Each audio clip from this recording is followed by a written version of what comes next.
I would like to get started, and I would love to welcome all of you. Good morning, good afternoon, good evening to all of you. Thank you for coming to the Q1 2023 quarterly meeting.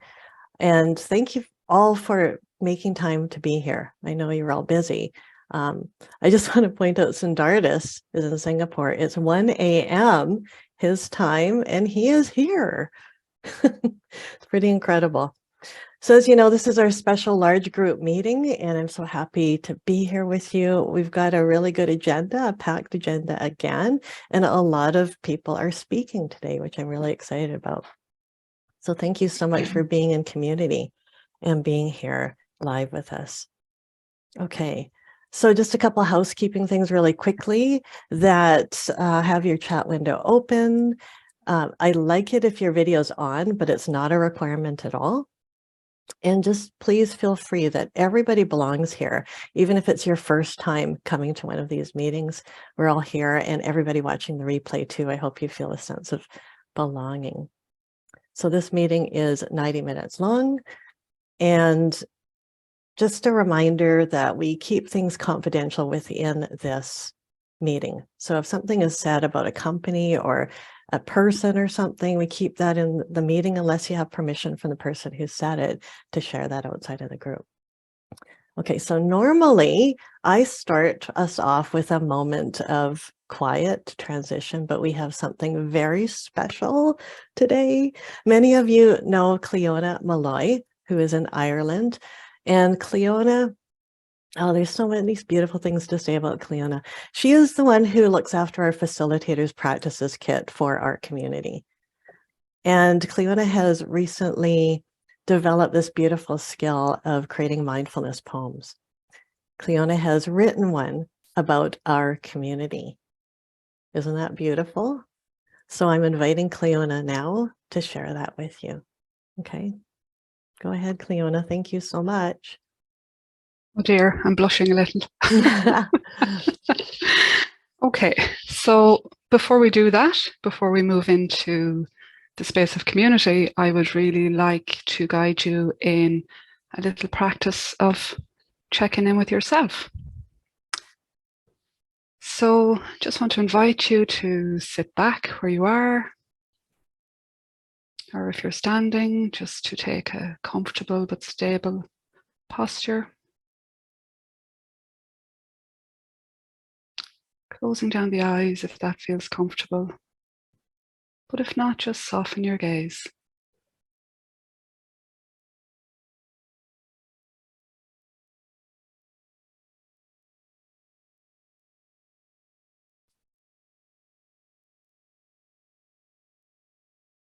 And just noticing now how you are in this moment.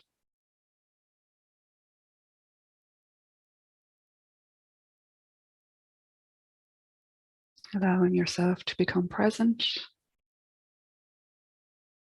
Letting go of what came before or what's coming later.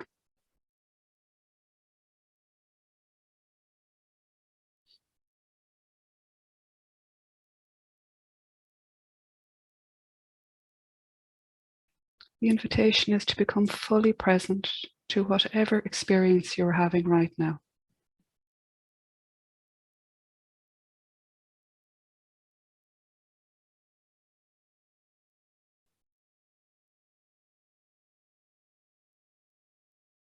Bringing a kind and curious attention to yourself.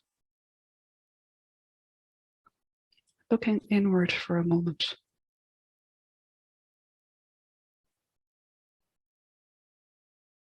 Are there any thoughts popping up?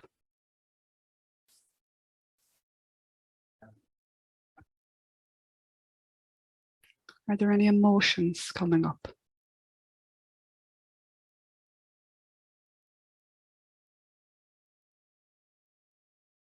And if so, just noticing where you're experiencing that.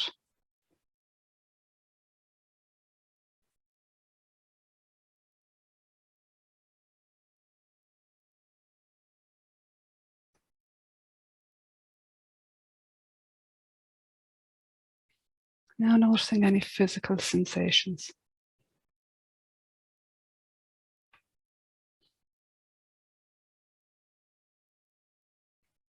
You are becoming mindful of your complete state in this very moment. Not judging, but bringing a kind and curious attention to yourself as you are right now.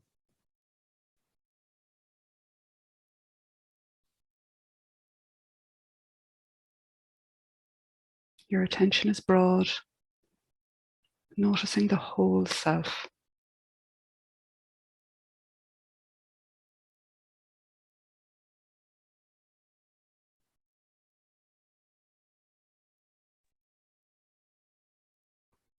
Not resisting or grasping, just noticing and holding it all lightly.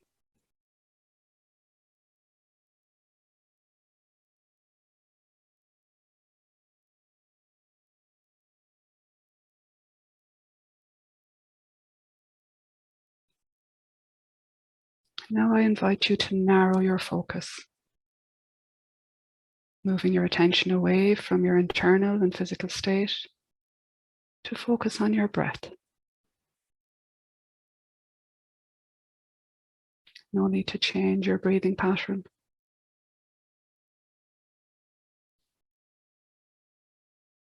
Just noticing the parts of your body where you can feel the sensation of breath most vividly.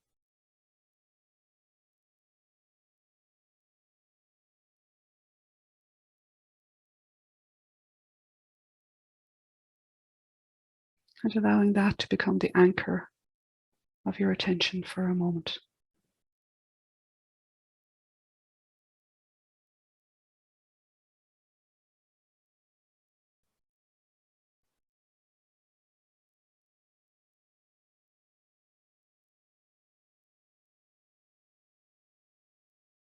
Your mind may begin to wander, and that's okay.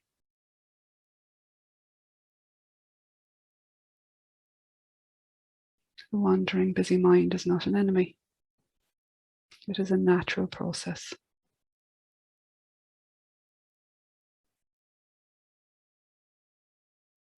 So we just notice that with kindness and curiosity, and gently bring our attention back to the anchor of our breath.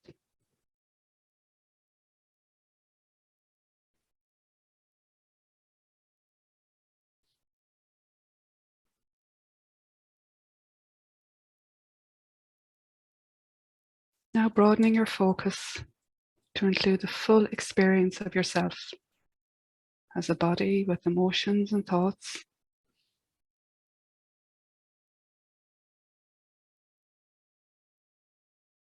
Noticing now, has anything changed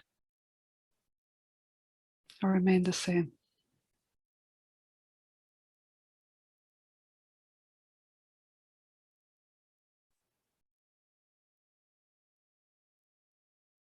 Again, holding it all lightly without judgment, just gentle and caring attention.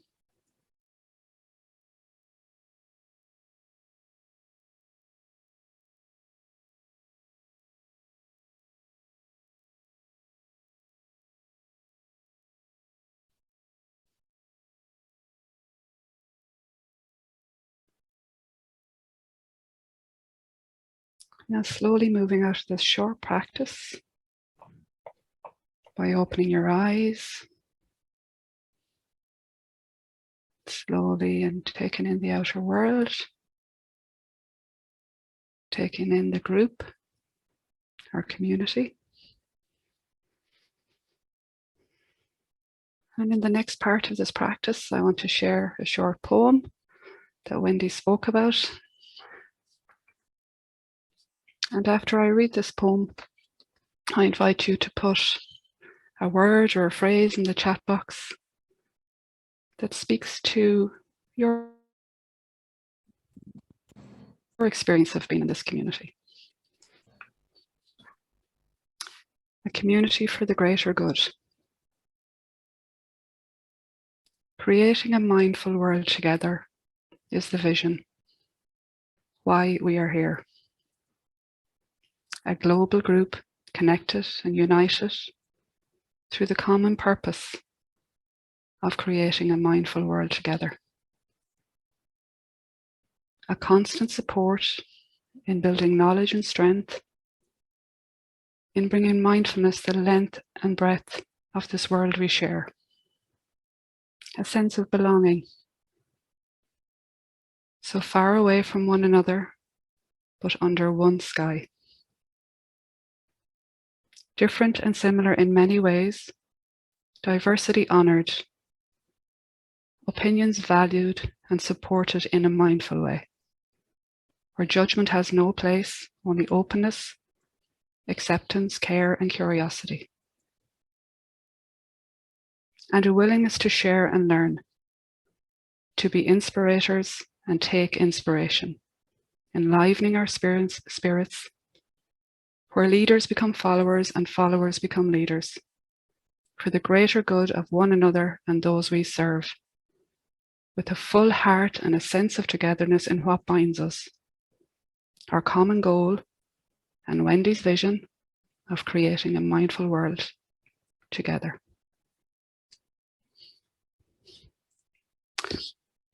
So as I said, it would be lovely if you could just put a little phrase or word in the chat box, just that speaks to what this community means to each and every one of you.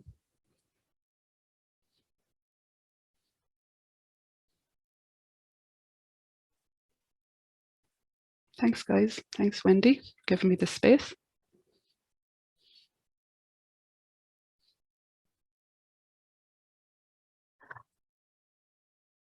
Excuse me while I melt a little bit here. No, it's hard to talk after that. CLIONA, thank you for such a beautiful opening to our meeting. And of course, for your poem. Absolutely beautiful, right, guys? It's, oh, this is hard. When CLIONA wrote this and I read it, I was just so overwhelmed. And I asked her to share it with you. I want to find a way for this to have life beyond this meeting, so I'll work with CLIONA about that. And I think you know how important this community is to me, and I hope it is for each of you as well. And everything she said in there, like under one sky, we're all under one sky. We honor diversity. We are followers and then we're leaders. It's all so important and so real. So I'm nervous. I know, not nervous, but I'm just kind of shaking right now. It just means so much. And every time every one of you shows up in the way that you choose to show up, whether it's on Slack or the sandbox or coming to these meetings, just know that you're seen and you're honored. And I am honored to have you here in this community. Thank you so much. Okay, I'm going to give myself a little bit of a break here because I'm going to go right into the breakouts for you. Last time you said you loved having the breakouts, even though it's really short, it's wonderful to connect with a couple of other people. So I don't want to prescribe any topic. I just want you to meet each other and just do what comes naturally and however you want to do that. So as I prepare the breakout rooms, I invited Jay STEAD to just say a few something, sharing something with you that they did that was so beautiful. So go ahead, Jay. So while I do this, you can speak to the group. Hey everyone, I'm Jay, coming at you from Toronto. We're feeling the beautiful vibes right now. Let's keep it going. So on the weekend, I had an event. It was for my B-Day, but my intention was I had just noticed how much people were having trouble with social reintegration after the pandemic, feeling a lot of social anxiety. So I wanted to create a space where people could come and like feel connected, feel a sense of belonging without having to do awkward small talk, like very non-threatening, approachable way. So I separated my event into 3 components.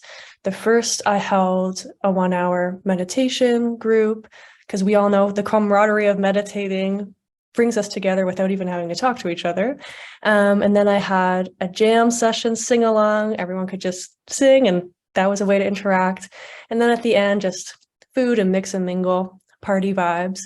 But I use it as a way to also tell people that I just become a certified facilitator and that I'm going to be offering weekly in-person sessions. So kind of use it as that avenue as well. I got a lot of great feedback and it was a beautiful experience. So I'm going to drop my email in the chat if anyone wants to talk about events with me or anything. Thanks, everyone. Thanks, Jay. Jay's an event guru, expert. And I just think you did a great job telling us about that. In the sandbox last week, Jay did a quick meditation and a powerful question, and Jay wrote about this in Slack recently. So please, I invite you to look at that. Okay. I think everybody's back now. How was that? Awesome. Awesome. Yay, yay. Good. Good. I hope you enjoyed that. All right. So let me share my screen here.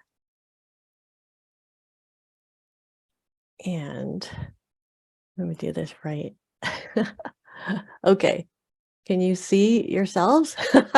This is a picture that I took at the last quarterly meeting we had. I haven't used it yet publicly, but I will at some point. So if you don't see yourself here at the moment, then please send me a screenshot of yourself and I'll put your name in there. Okay, so here's our agenda. And, you know, it's really simple for me to get ideas for the agenda because as I talk to you, I discover that there's so much beauty and there's so much going on in our community. And so it's really fun and easy to pick what we're going to have on our agenda. If anybody ever wants to present on our quarterly meeting, just let me know. I'd love to hear from you.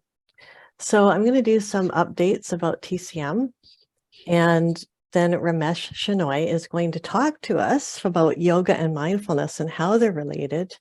And Stephanie PRICE-WHITTLE is going to do a great mindful journaling exercise that she did in a sandbox with us. So I wanted you all to experience that as well. And then we'll have some time for open forum.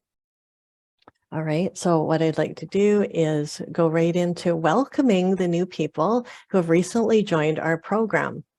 So what I would like to do is I'm going to say each of their names and just spend a moment to really notice them, read about them, look at their photo.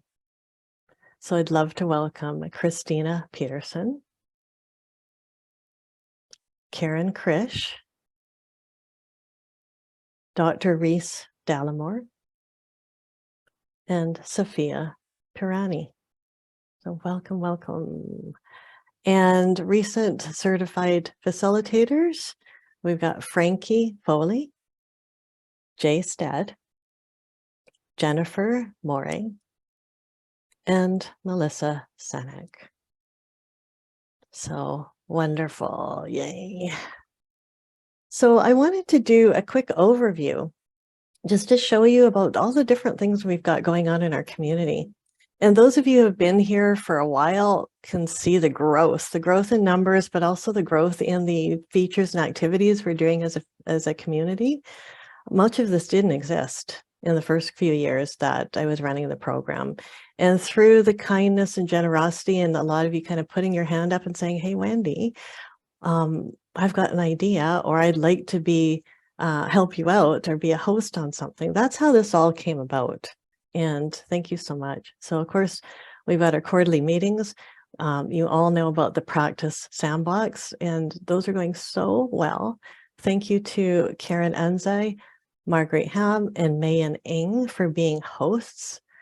And as you probably know, the minimum requirement for recertification is just tiny, tiny. I only ask for you to come once a year, but I really hope that you take advantage of it and come regularly. You can come a lot if you want. And I want to emphasize that for those of you who are certified, you can use the lead position, the lead time, you know, you've got 10 minutes for anything mindfulness related. Okay, it doesn't have to be just practicing leading a guided meditation. Some of you will have like presentations that you kind of want to go over and practice, or practicing some sort of mini lecture. So I've got some ideas there. If you've got a marketing piece, or even an invitation, a promotional piece that you want to run by people and get feedback, you can do that in the sandbox, okay? It's there for small group feedback and ideas, and even go scriptless. So some people have been using scripts and they might want to try running a meditation without using a script, and that's fine too, okay? For those of you who are still in training, I would suggest that at least for 2 times you run a meditation, and you can use the Facilitators Practices Kit to get script ideas from there. All right, and of course we've got our meetups. Those are pretty new. We only started those, I think, in November.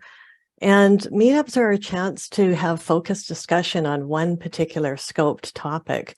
And those have been amazing and really well attended. And thank you to Kayla Sanders, who's your host. She is the lead inspirator that helps me come up with ideas and kind of figure stuff out. And we'd love for you to come regularly to those. We've got the coffee chats that Tanya had come up with that idea, and Tracy is now running with that. So thank you, Tracy. And Slack is always there for you. So please go in there and check regularly and post things. And when you see somebody posting a question, try to answer that, help them answer that, okay? And of course, we've got our Facilitators Practices Kit, which are the beautiful set of scripts and practices. And thank you to CLIONA for managing that for us. All right, so the next meetup that we have coming up is next week. It's Thursday, March 9th at 9 a.m. Pacific, and that topic is ideas for practices. So it would be great to just come, share if you want some practices that you do, and just get ideas. That's going to be a great opportunity for you to get fresh ideas from each other.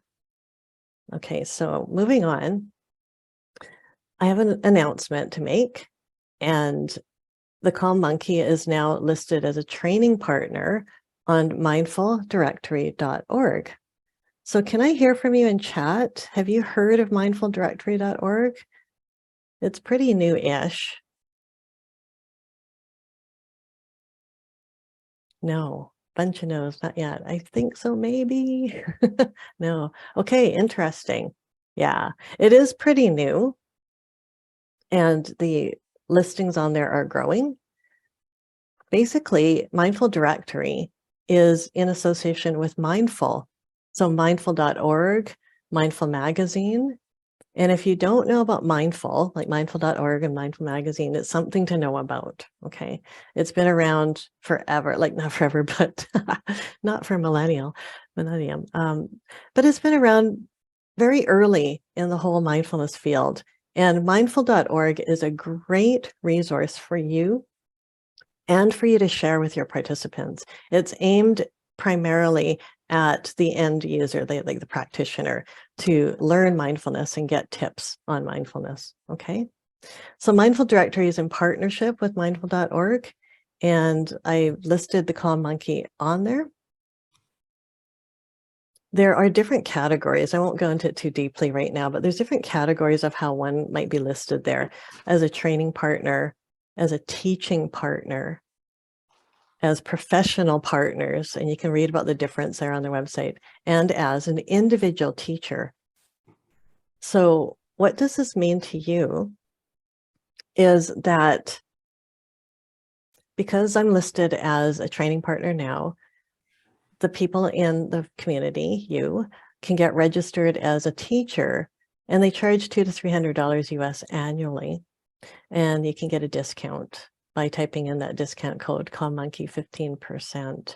And that is the URL that you can go to check it out, to read about it and explore it. So I'll send this out by email afterwards. So basically, this is what their website looks like. And on the right-hand side, this is the page that talks about the individual teachers or other mindfulness professionals that might be doing kind of associated things with mindfulness, but not directly mindfulness things. So they say that they get 8,000 monthly visitors to their site, 24,000 sessions. Yeah. So I just wanted to let you know about that. Okay, moving on.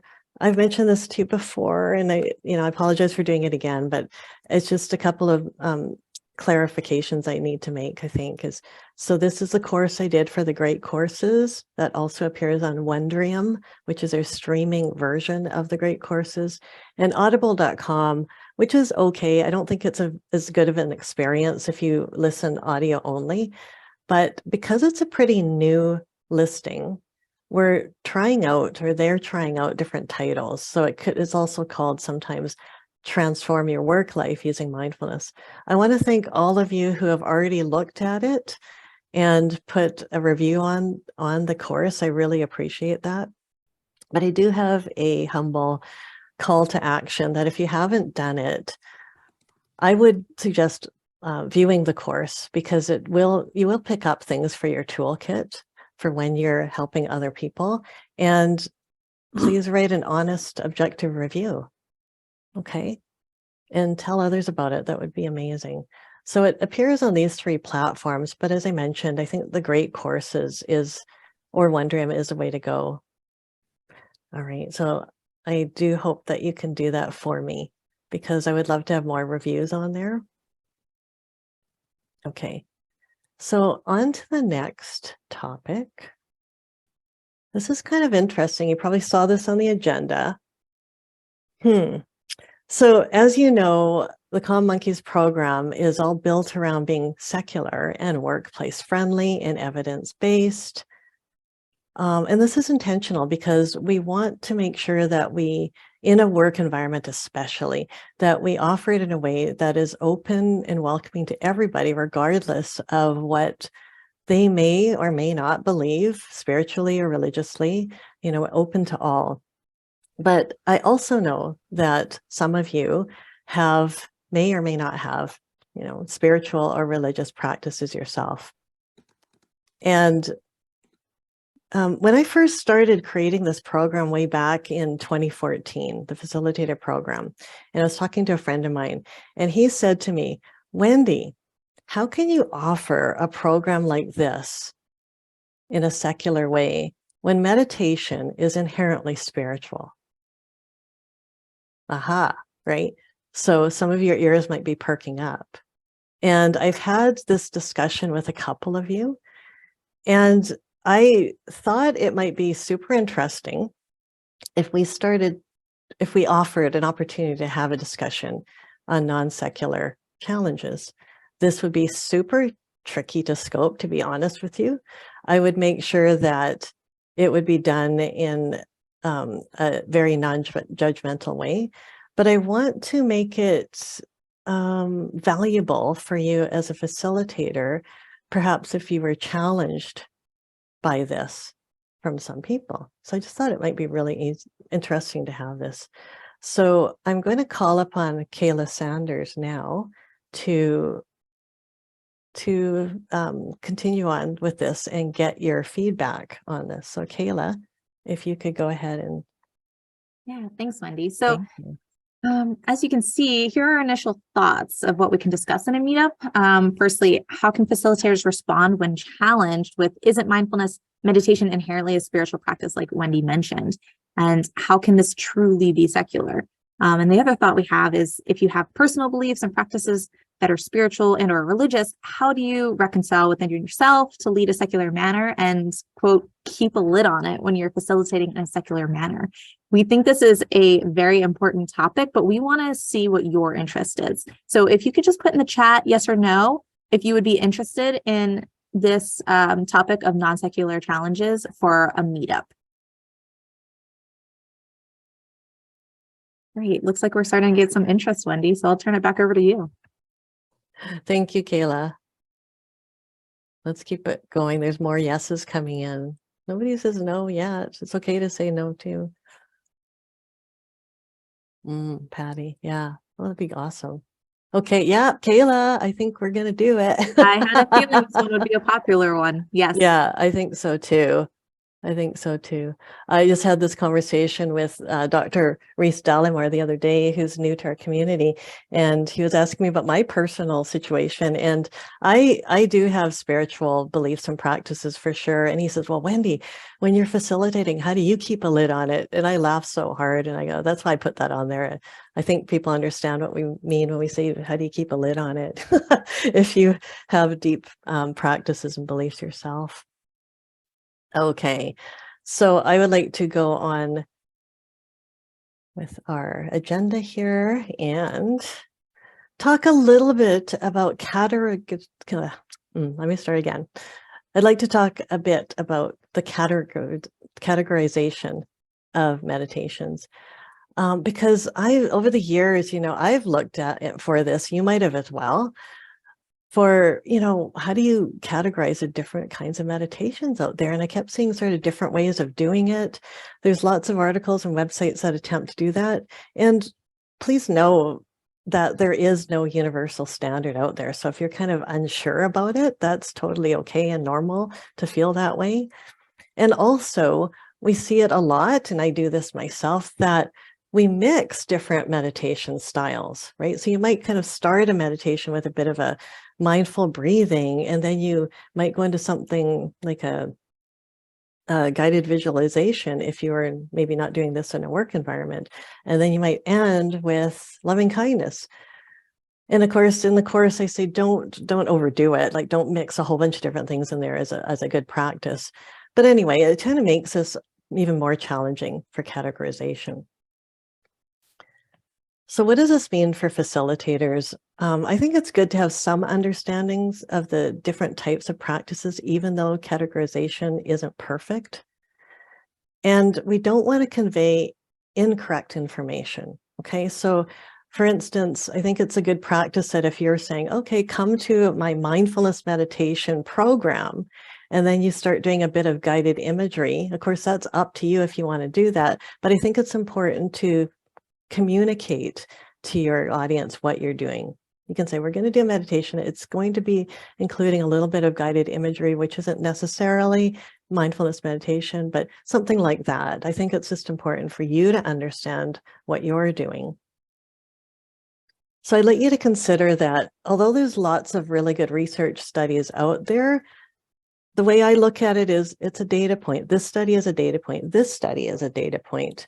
And, there's a lot of really good studies out there, but also somebody might do a really small study, or that maybe that's not designed very well, and start to write an article about the results, for instance.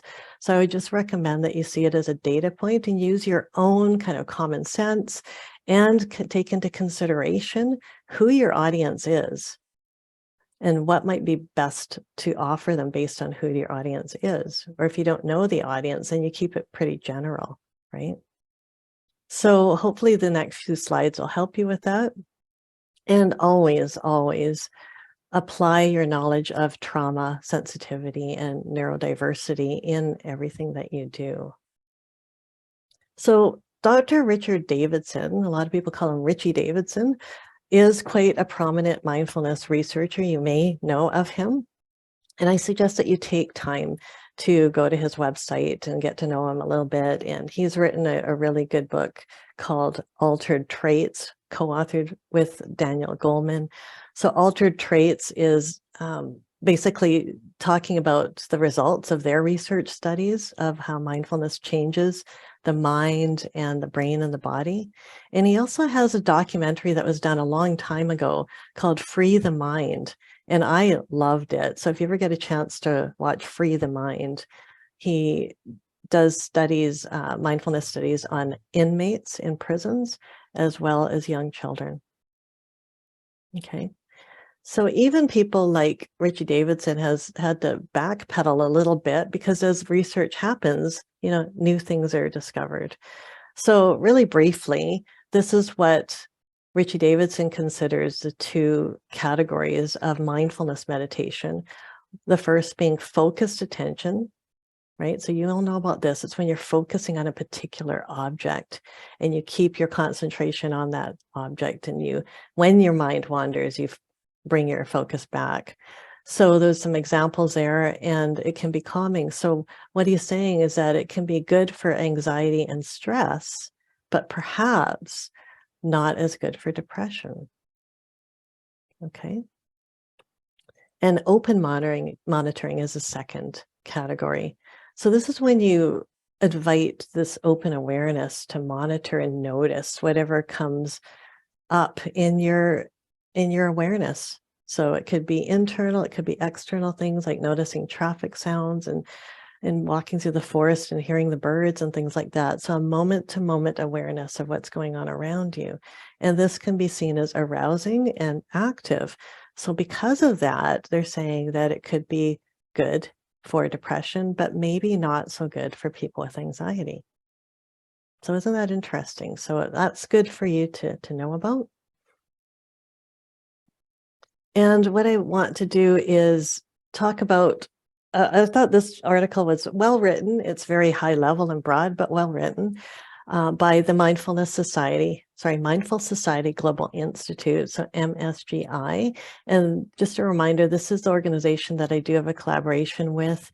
So TCM facilitators can join their community for $280 instead of their regular $800.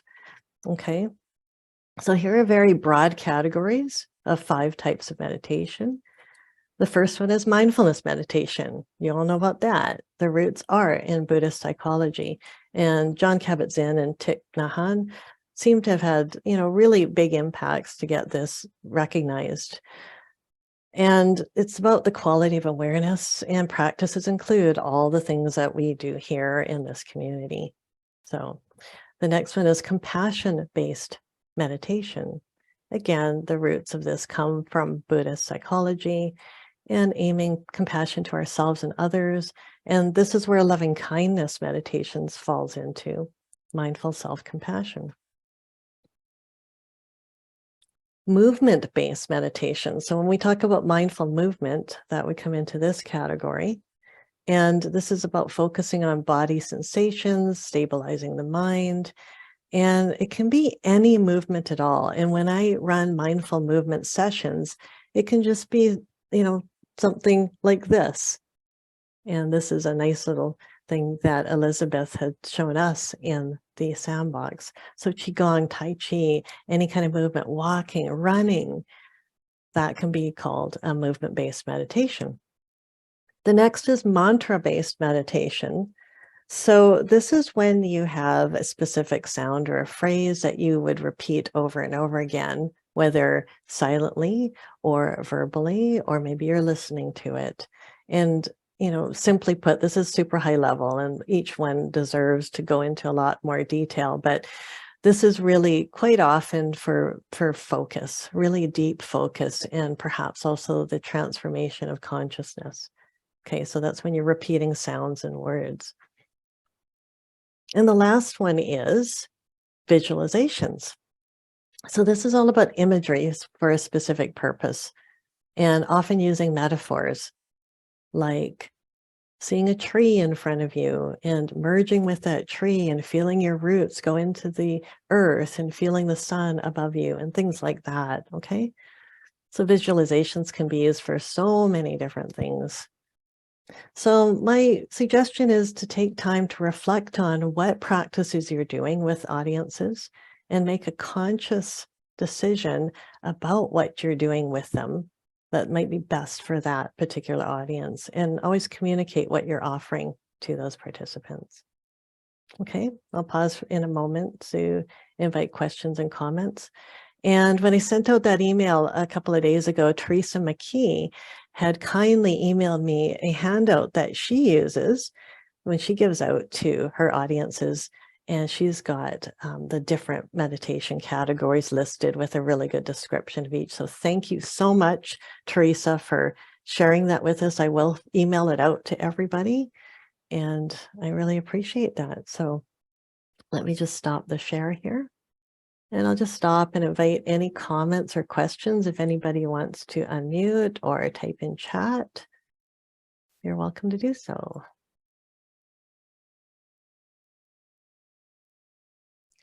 So Wendy, I just wanted to, oops, go ahead.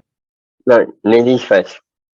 I was going to say the handout that Wendy's talking about is something that I pre-pandemic handed out at all-day mindfulness retreats that we were doing.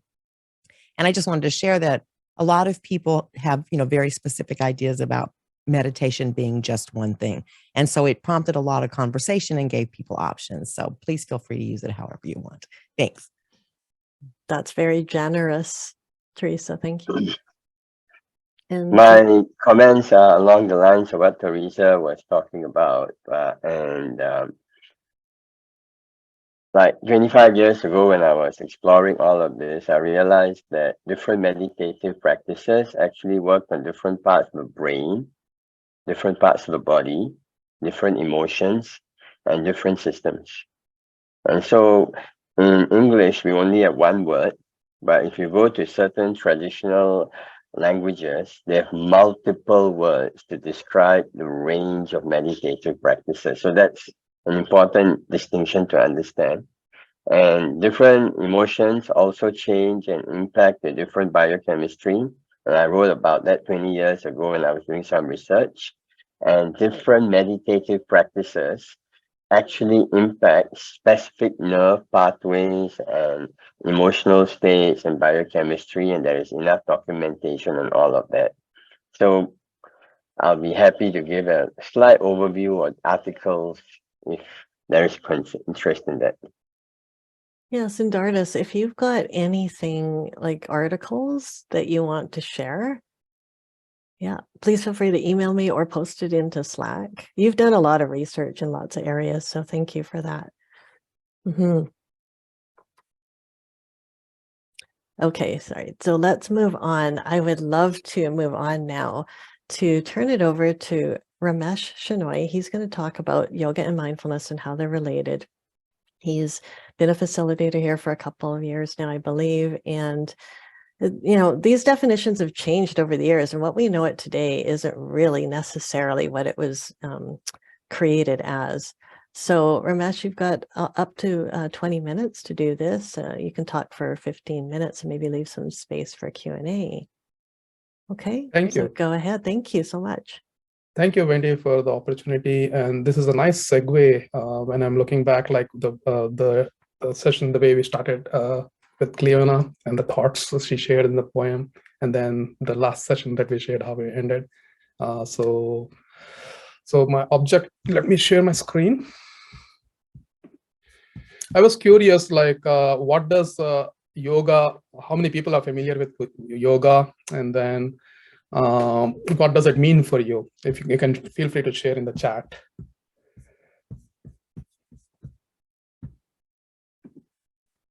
I'm trying to see.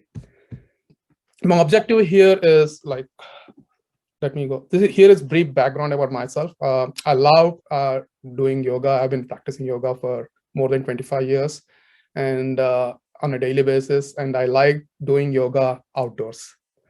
So here is about my family, and then I love playing basketball also. So this is about me. The goal of this session is, for me, is to raise awareness about what yoga is, what we traditionally know, what we know as yoga today in the most parts of the world is actually one of the limbs of yoga. It's actually yoga asana. So now yoga asana is being equated with yoga. So my objective here is to basically share a little bit more history about it so that we can get a context of how mindfulness, and especially mindfulness meditation, fits into all of this. So, and here is a brief quote, very inspiring quote I wanted to share for everyone to read.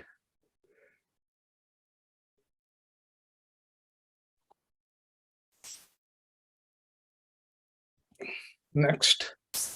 Here are the different definitions of yoga that comes into the mind for someone. For me, I like the third one, in a more secularized setting, if you want to look at it. Yoga is essentially helps unleash our full potential. And yoga has a tradition, it has a rich spiritual tradition thousands of years old. And if I want to highlight in terms of how the spiritual root is, essentially yoga considers like everything in this world, in this creation, is interrelated. It's one being. So that's the spirit with which yoga is set up. And one other word it basically says is basically there's no two, meaning there's no second, one without the other. That's the word that is used to essentially fully get that understanding. And here are the 8 limbs of yoga.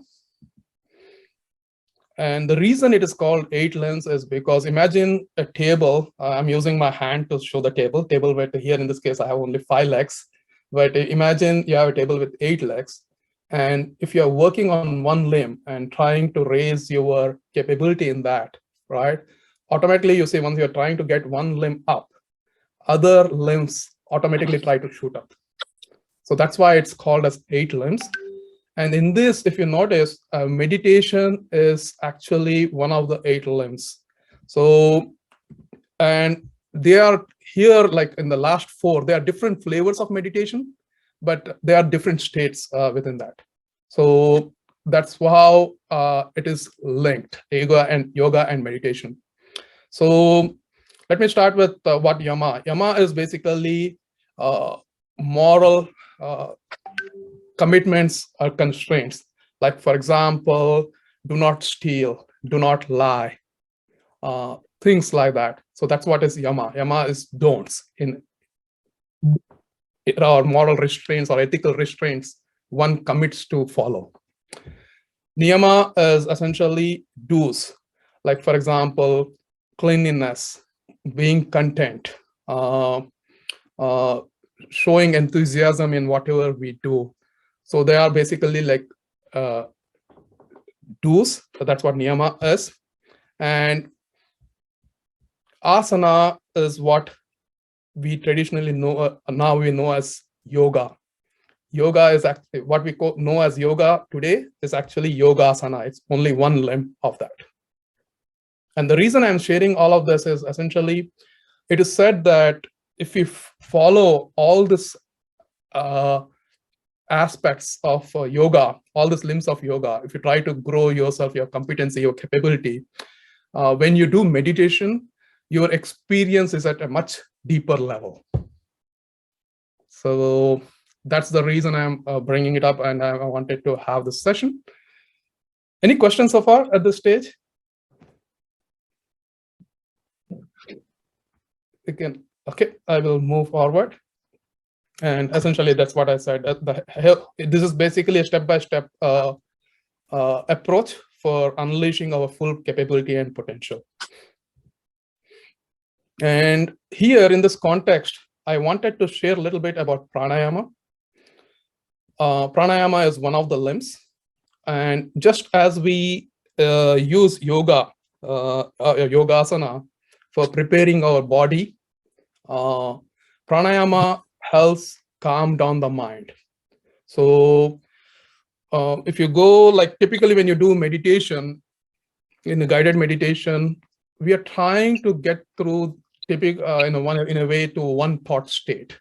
And pranayama, there are different rhythmic patterns of breathing, and it's very simple. And the principles behind all the different styles of pranayama is listed here. Like, this one is doing rhythmic breathing while focused on something. In a secular setting, it's basically count. I breathe this particular pattern in this number of ways. I will have one or two examples, and then we'll go from there. And let's go. Second thing is having eyes closed or a soft gaze downwards. Next is essentially the period of exhale needs to be little more than period of inhale. And you get the best effect when it's done on an empty stomach or near empty stomach. Okay. So I want to start with one example of pranayama. It's called Bhastrika pranayama. So I will demonstrate it and then we'll do together to the count of 5. So essentially this in Bhastrika Pranayama, in the flavor that I have, you hold your hand in a Namaste posture. And then you, while you're inhaling, you open up your arms. And then while exhaling, bring it in. So now we will do this with closed eyes and to the count of 5. Okay.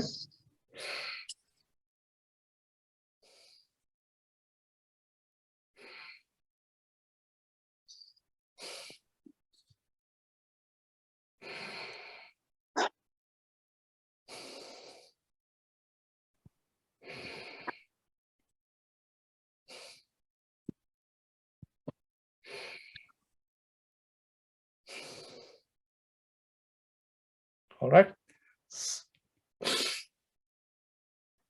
Now I can come back to the room. So this is one flavor of pranayama.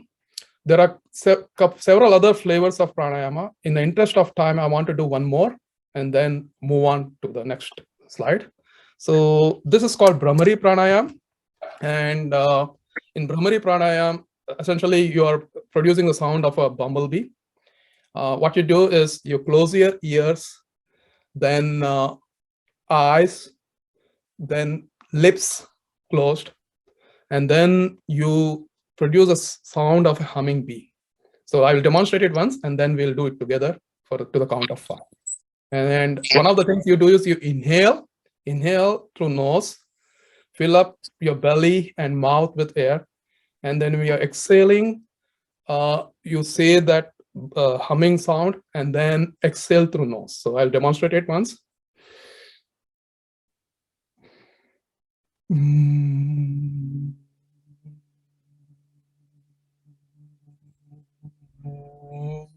So this is one cycle. So we'll do the 5 cycles just to experience it. So let's start and do it to the 5.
All right.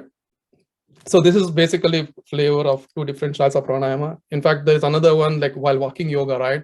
You can do one thing like in place walking while you're in meetings. You can exhale and walk 2 steps forward, inhale, come 2 steps backward while you're in the meeting. So you can do that also. So you're doing the inhale and exhale. That's another flavor. It's also called walking yoga, in place walking yoga, I would say. Next, this is where I wanted to share how does mindfulness fit into this. Yogasana or yoga, you can consider it as a mindful movement. You're preparing your body. With pranayama, you're doing mindful breathing. It helps essentially calm down your mind, get you to the present moment.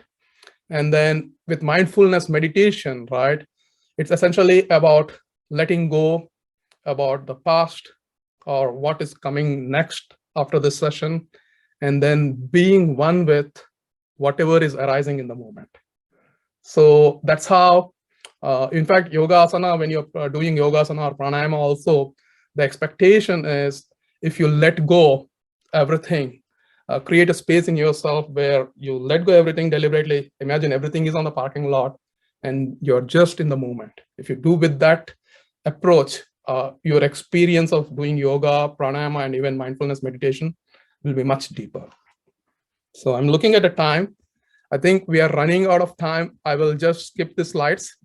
and maybe we can go with the Q&A session now.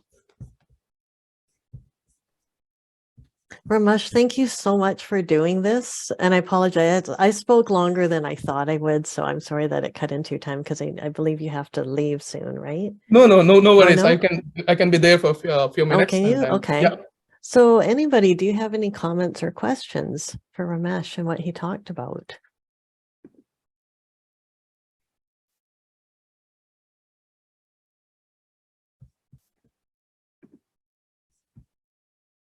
I think what I'd like to ask you, Ramesh, is, it's good to know about, realize that there's so much more behind the word yoga than just like, the movements and breathing and lying down at the end of class. There's so much more to yoga. So I don't know if you can comment on how you see the relationship of yoga to mindfulness. In the context of? Well, just so it's not an easy question to answer, but how do you like yoga and what you just talked about and what we're doing today and we're calling mindfulness? Do you have a view of that, like how the two are connected? Yeah, I think for me, what I find is it's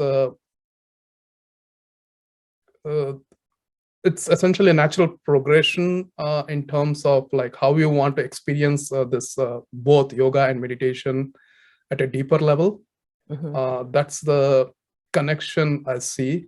And then I saw Corey and some other people made a comment in terms of like I think Tame made a comment. So practice yoga and see it as a mindfulness of body. I think that's the most important thing. Yes. Yeah. So and yoga again is basically at the end of the day, it's all about, if you look at it, everything in this creation, living beings, non-living beings, everything is a form of energy. Yoga is all about circulation of energy. If you look at a candle or a car, internal combustion engine, or our cells, they operate on the same principle. They need oxygen to energize, and then they produce some waste. That waste needs to be let go. So when we are exhaling, we are letting go the waste. The cells, the trillions of cells in our body are producing, and then they need oxygen. They get that through the bloodstream and also nutrients to energize them. So everything in this world operates on that same principle. It doesn't matter whether it's a living being or non-living being. So that's the thought I wanted to bring at an experiential level.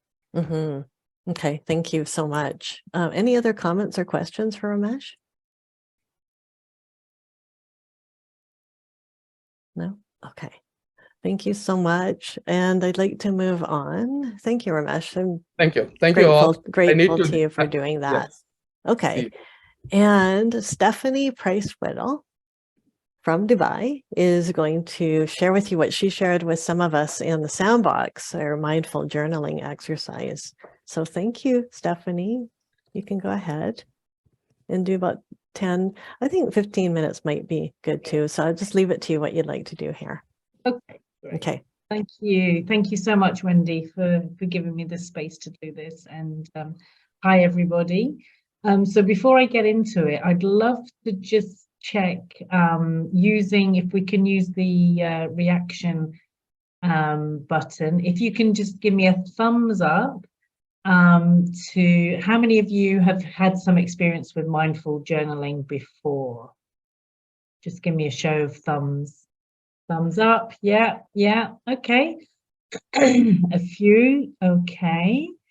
So those of you that have had some experience before, perhaps you can just click on your reaction button again. And if you see, there's like 3 dots. If you click on there, you get a whole range of reactions. I want you just to look at them and then pick one that reflects your experience with mindful journaling. Okay, I've got a face and a couple of eye hearts. Okay, that's good. Oh, I've got a not so sure face and a wow face. Yeah, happy face. Lovely rainbow. Okay, gosh, quite a mix here. Okay, yeah. I don't know what they all mean, but it's good to see there's a variety there. So, all right. And I love heart. Okay, awesome. Well, I was really kind of curious to see what your experience was, because I'll be honest with you, before I got into this, I was actually quite dismissive of journaling in general. But it was actually the pandemic that got me into it. I attended an online workshop and I was just transformed, I have to say. And it's just something that's kind of really stuck with me. So I'm really happy that Wendy's given me the space to be able to share kind of what I've taken from it as well. So I'm going to share my screen. You'll have to excuse me as well. I'm just getting over a bit of a cough, so I may sort of cough from time to time. But let me just share my slide. Okay. Awesome. Okay, great. Right, so we'll just begin with kind of a few slides on what it is and why we use it, and then how you can actually apply it. And I think we're going to have some time to be able to experience it ourselves. So if you do have a pen and paper handy, that'll be great. So, journaling is, in itself, it's nothing new. As the name suggests, it's a practice that helps put what we're feeling, what we're thinking, onto paper. So using words, using pictures. It doesn't always have to be words. It could be, doodles, but essentially whatever's going on in your mind and putting it down on paper. So much like a meditation practice, journaling can be used to check in with yourself, or it can be used to, express gratitude as well. So why would one want to do it then? Essentially, there's been a lot of research around journaling and writing, expressive writing over the past 2 decades. There's lots and lots of research out there.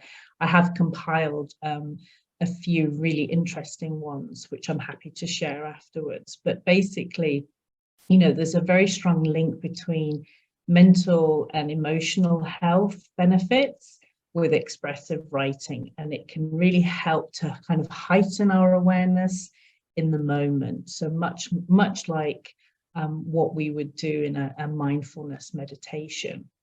And it gives us the chance as well to kind of really slow down, breathe, and kind of turn a fresh page and kind of really get real with, what is it we're thinking? What is it we're feeling in the moment? So often, it can be used in therapeutic settings as well, sort of as expressive writing. So it has many purposes. So some people also find journaling an easier way to start implementing a mindfulness practice, other than using other techniques such as meditation. So if you are new, perhaps if you're working with a group, for example, in the workplace, this is something that I've done. Some people struggle with meditating, so sometimes I switch it up and we'll do a mindful journaling session with them as well. So how to get started? It's so easy. I mean, really you just need a piece of paper, a journal or a notebook, and a timer as well. What I like to do is to set a prompt, either for myself or whoever I'm doing it with, and we have a timer and say, right, in 5 minutes, this is the prompt, and you literally just free flow and write whatever comes to mind. It's really as simple as that. So you can, as I said, you can write, you can doodle, you can draw, whatever feels right for you. And then when the timer ends, what I invite people to do is to just review what you've written. And you could do that, you know, using a different color pen or a highlighter pen, whatever works for you, or you know, the same pen or pencil that you used. And basically, I encourage people to have a look at what they've written, highlight things perhaps that they want to get more curious about, because it's really important not to judge what you've written as well. So much like when you're conducting your meditation session as well. So really approaching it with a beginner's mind and just being curious perhaps about some of the things that have come up. So I'm going to share with you an example of a few prompts that you can use. I like these sort of 7-day prompts because it gives you a different topic for each day, and they're quite varied. For me, prompts have I mean, there's a couple of things that have really helped me with my practice, and I would say prompts are one of them, because sometimes it's difficult to sort of, you know, if you've had quite an overwhelming day, you might not really kind of know where to start. And whereas if you're focusing your attention perhaps on, let's say today is Wednesday, so what's the greatest challenge been this week? And then you spend the next 5 minutes focusing on that prompt. And another element that's really helped me with mindful journaling is to be part of a community that does it as well, rather than doing it on my own. And that's been something that's really helped me along the way as well. Okay, so I think we have time to give this a go. So what I would like to do is invite you all. It's completely optional. You don't have to do it if you don't want to, but if you would like to, that would be great. So just grab a pen and your notebook or piece of paper. I'm going to invite you to, excuse me, just to settle into the practice before we start writing.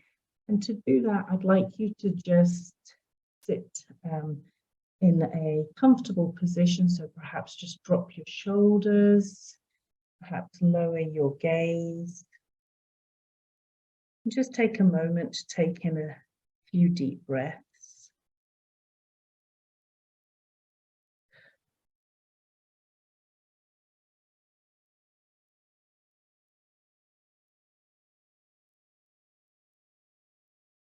And then when you're ready, you can open your eyes and just lift your gaze. And what I'm going to do is I'm going to set a timer. I think, is 5 minutes okay, Wendy? Do we have a time for 5 minutes? Yeah, go ahead. We won't have a lot of time for open forum, but Okay. that's okay. We can connect through meetups. Thank you. Okay. All right. Okay. So I'm going to give everybody 5 minutes. I'll put myself on mute as well. Excuse me. And so the prompt that I'd like you to all use is just to write down, how's your week going so far? And just to remind you, excuse me, it doesn't matter what you end up writing, how many pages you fill, how messy it looks. This is for you. I'm just going to take some water.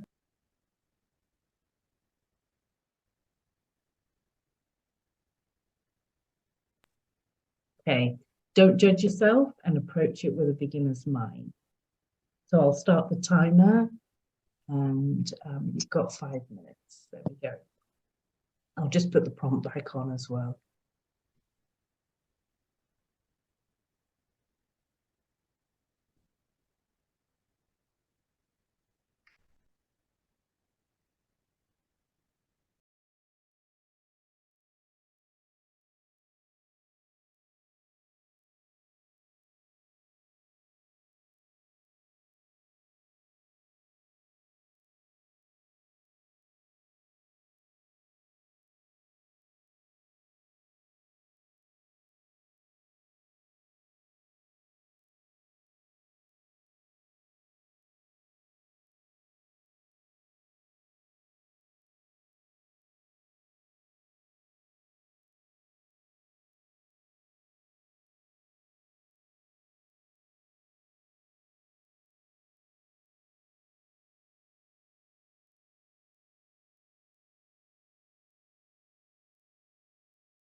Okay, so if you want to just finish the sentence that you're writing or the word that you're writing, and then I'm just going to give you a minute or so just to read over what you've written and then invite you to just review it. And if there's anything there that you want to highlight that you perhaps found interesting or something curious that you want to kind of delve into a bit more, then just highlight that.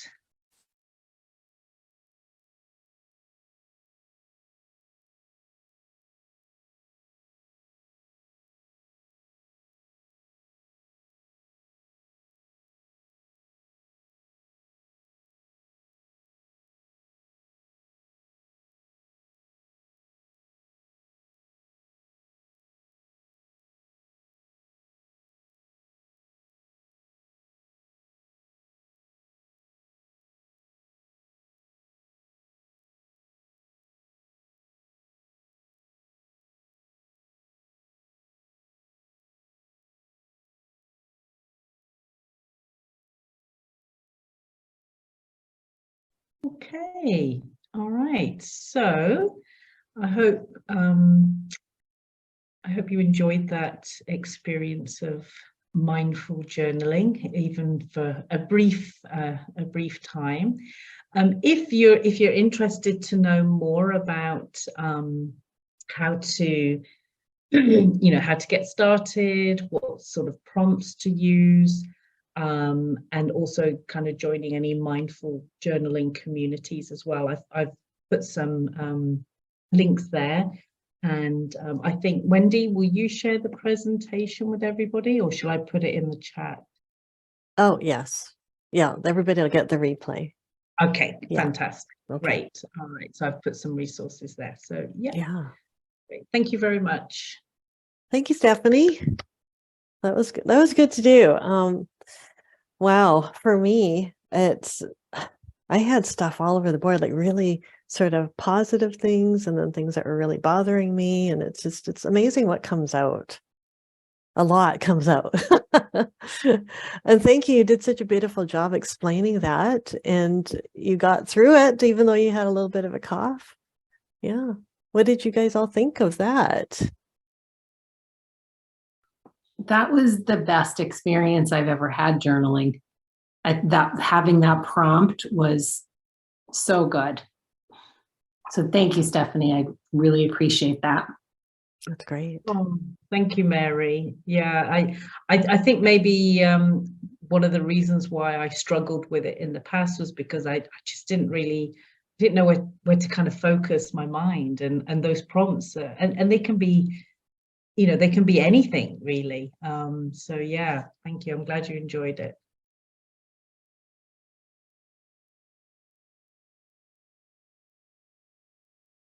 Yeah, Stephanie, for me, seeing those prompts was really helpful because sometimes you don't know what to write. And I like the sort of permission to doodle.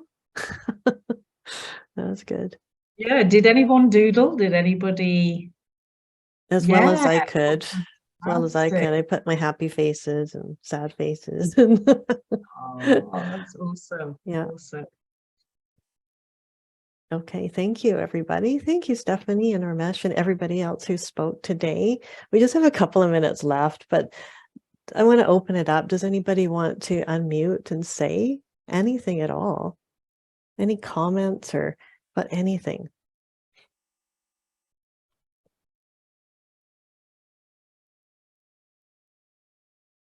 Very reflective group.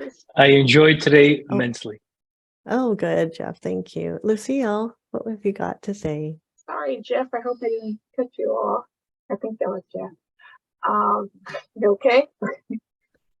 This is completely random. So it turns out that although my belly breathing is good, I just found out this week that apparently I'm not breathe. Like when I breathe, I'm actually not breathe. I don't have flexibility in my ribs. So my side breathing. Anyways, I'd be curious if anybody had us any resources. I'm trying to use touch as a way to sort of help loosen the side of my ribs. I don't know if that sounds weird. Maybe I don't know. But anyways, I'll put my email in the chat, and I'll post it in Slack as well. If anybody else has any ideas. Lucille, really quickly, I would recommend yoga for that. Yoga. Okay. The focus is on expanding those muscles in between your ribs, which allows your breathing to be deeper. Okay. Thank you. That's really interesting, Lucille. Do you mean like if you were to put your hands on your sides and you do some deep breathing that your ribs aren't moving?